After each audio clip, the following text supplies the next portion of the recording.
తిరుపతిలో A to be restaurant మేము ఎక్కువసార్లు విజిట్ చేసింది ఇక్కడికే. ఫుడ్ టేస్ట్ అయితే చాలా బాగుంది, ప్రైసెస్ కూడా కొంచెం హెవీగానే ఉన్నాయండి. అండ్ మేమైతే పూరి ఆర్డర్ చేసాం, కొంచెం ఆంధ్ర స్టైల్ టేస్ట్లోనే ఉంది కర్రీ. అండ్ ఇటు సైడ్ అటు సైడ్ ఏంటి అనుకుంటున్నారా, పప్పు వేశారనమాట. ఇది వాళ్ళ స్టైల్ అంట, పప్పు వేయడము. పప్పు పర్వాలేదు బాగానే ఉంది. అండ్ తాలట్టు పైన జీడిపప్పు కూడా పెట్టేసి ఇచ్చేశారు.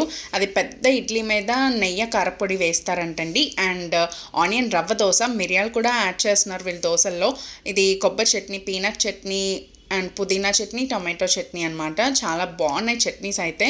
అండ్ మన శ్రేయాంశి అయితే పెంగ్విన్ సాస్తో ఆడుకుంటుంది, మంచి స్టైల్లో పెట్టారు. అండ్ ఫినిషింగ్ టచ్లో వచ్చేసి టీ ఇంకా పెరుగు వడ, అంటే కర్డ్ వడ తెలుసు కదా, అదనమాట.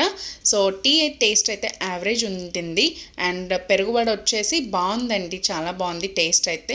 నాకైతే కొంచెం సాల్ట్ తక్కువైంది. మీరు తిరుపతి విజిట్ చేస్తే A to Bకి వెళ్ళండి.